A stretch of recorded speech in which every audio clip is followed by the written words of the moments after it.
안녕하세요 여러분, 썰개사입니다.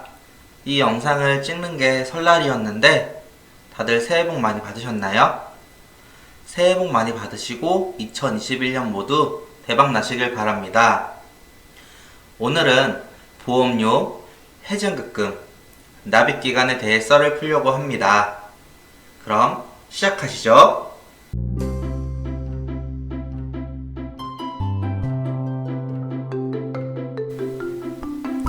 여러분들은 보험료, 보험금 차이점은 다들 아시나요? 보험료는 고객이 매달 내는 금액, 보험금은 청구 시 받는 보장가액 금액을 이야기하는 거예요.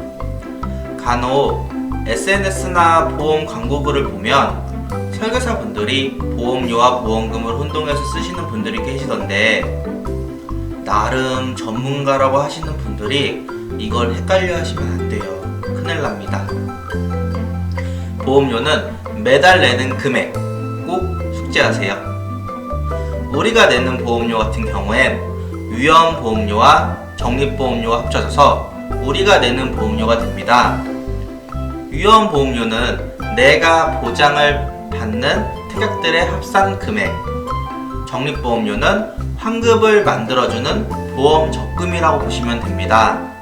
적립보험료를 얼마나 넣냐에 따라 순수보장형, 만기 환급형이 만들어지는 거죠. 생명보험사의 종신보험의 경우에는 적립보험료가 정해져 있어서 환급이 만들어지는 구조로 되어 있지만, 손해보험의 경우에는 2021년 대부분의 상품은 적립보험료를 0%에서 99%까지 정해서 가입을 시킬 수 있습니다. CI보험, GI보험의 경우엔 위험보험료와 적립보험료, 그리고 CI보험 혹은 GI보험료가 합산하여 보험료가 나옵니다. 그래서 CI나 GI가 일반적인 보험보다는 좀 더 비싼 이유이기도 합니다. 고객분들과 상담을 하다 보면 내가 낸 돈이 아까워서 환급형을 요구하시는 분들이 상당히 많이 있어요. 그럼 설계사 입장에서는 적립보험료를 넣어서 환급형을 만들어주는 게 좋을까요? 당연히 좋죠. 보험료가 올라가니까. 하지만 이 부분은 짚고 넘어가셔야 됩니다. 적립보험료의 경우에는 모든 금액이 적립이 되는 게 아니라 사업비를 차감하고 남은 금액에 대해서 적립이 됩니다. 만약 만원을 적립보험료에 넣었다면 만원이 모두 적립이 되는 게 아니라 사업비를 차감하고 나머지 금액이 적립이 되는 거죠. 사업비는 대외비이기 때문에 정확히 몇 프로를 뗀다, 이거는 알 수는 없어요. 다만 우리가 생각하는 사업비보다는 더 많이 뗀다라고 대부분 예상을 하고 있습니다. 막말로 적립보험료에 넣을 돈 그대로 은행에 20년 동안 적금을 넣고 60년, 80년을 굴리게 된다면 내가 낸 보험료 이상은 뽑을 수 있다는 거죠. 만원, 2만원을 저축을 하는 건 사실상 무리이긴 하지만 적립보험료 넣을 돈 차라리 맛있는 거 사드시는 게 전 더 좋다고 생각합니다. 종신보험을 제외한 다른 보장성 상품들의 경우 최저보증 이율이 1%대인 건 다들 아시죠? 적립보험료를 넣어서 99% 환급률을 만들게 된다면 예정 사업 이율로 계산이 되는 게 아니라 현 이율을 기점으로 99% 환급이 만들어지게 됩니다. 그럼 만기 때 99%를 받을 수 있을까요? 확률이긴 하지만 저는 불가능하다고 봅니다.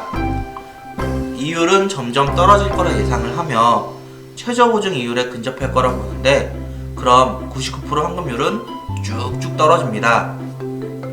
태아보험에 적립보험료를 넣어서 최대한 환급률을 높게 설정한 설계안입니다.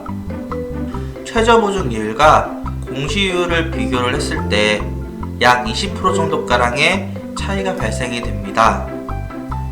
20% 정도라면 사실 넣을만 하지만 이 태아보험 같은 경우에는 적립보험료가 47만원이 들어가져 있습니다.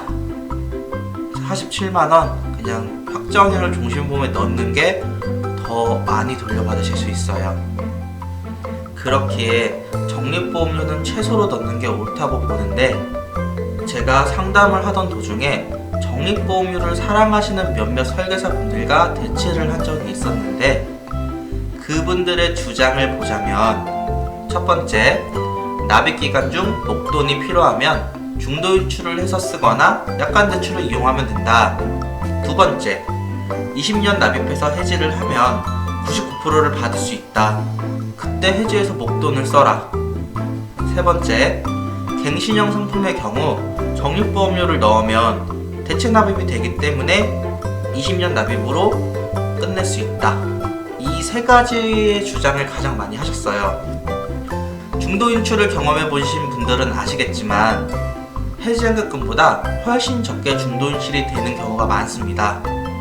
그 이유는 미상각 보험료와 적립된 보험료가 합쳐져 해지연금이 만들어지는데, 미상각 보험료에 대해서는 중도인출이 불가능하고 적립된 보험료에 대한 금액에 대해서만 중도인출이 가능하기 때문에 생각한 해지연금 이하로 중도인출이 되실 거예요. 생각보다 중도인출이 유용하진 않아요. 차라리 약대라면 모를까. 하지만 요새는 미해지연금형, 저해지연금형이 주로 판매가 되고 있잖아요. 미해지,나 저해지 같은 경우에는 약대가 안 됩니다. 또 정말 기초적인 내용이긴 하지만 만기 환급금은 납입기간인 20년이 끝나고 생기는 금액이 아니라 내 보장이 끝나는 시점, 즉 80세나 100세 때 받는 돈이 되게 됩니다. 20년 납부가 끝났다고 100%가 나오진 않아요. 절대로. 종신보험이나 예전에 판매되던 간병인보험 같은 경우는 좀 다르긴 하지만 현재 판매되고 있는 일반적인 장기보험 상품의 경우에는 납입이 끝났다고 100% 환급금이 만들어지는 상품은 거의 없습니다. 마지막으로 표준화 이전 실비 가입자분들에 한해서는 갱신대체 납입보험료라고 해서 갱신이 되어 갱신보험료가 올라갔을 경우에 해지연금에서 올라간 갱신보험료를 차감하는 구조를 가지고 있는 상품들이 대다수였어요. 근데 2013년 4월부로 갱신대체 납입보험료는 사라지고 현재는 적립보험료는 단순하게 환급금을 만들어주는 구조로만 되어 있습니다.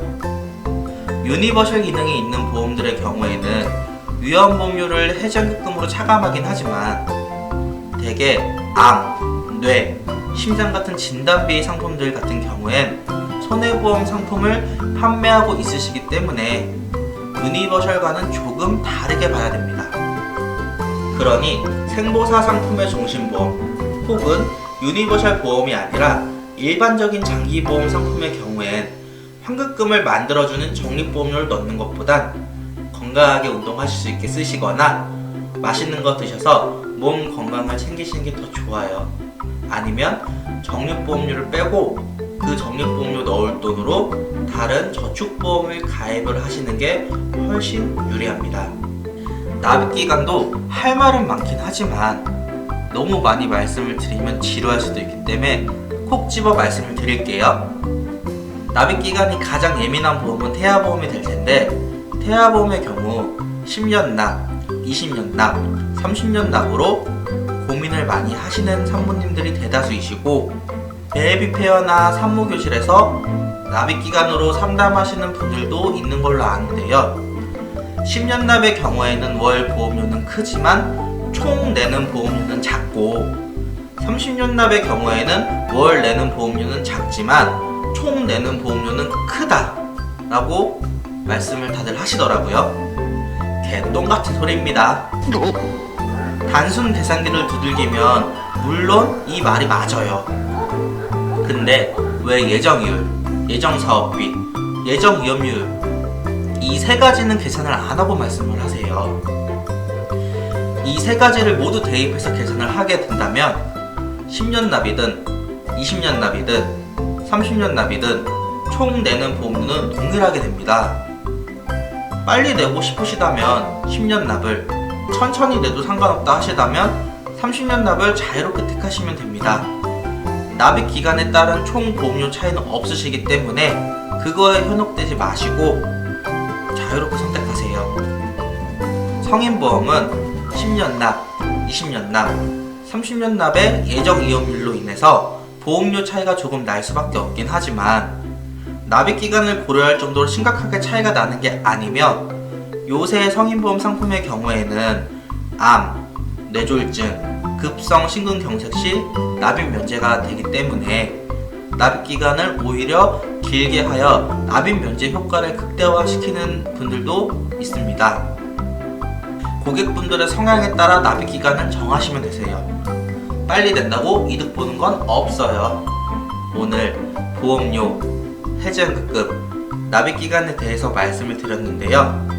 도움이 되셨다면 좋아요, 구독 부탁드려요. 다음엔 더 좋은 내용으로 찾아뵙도록 하겠습니다.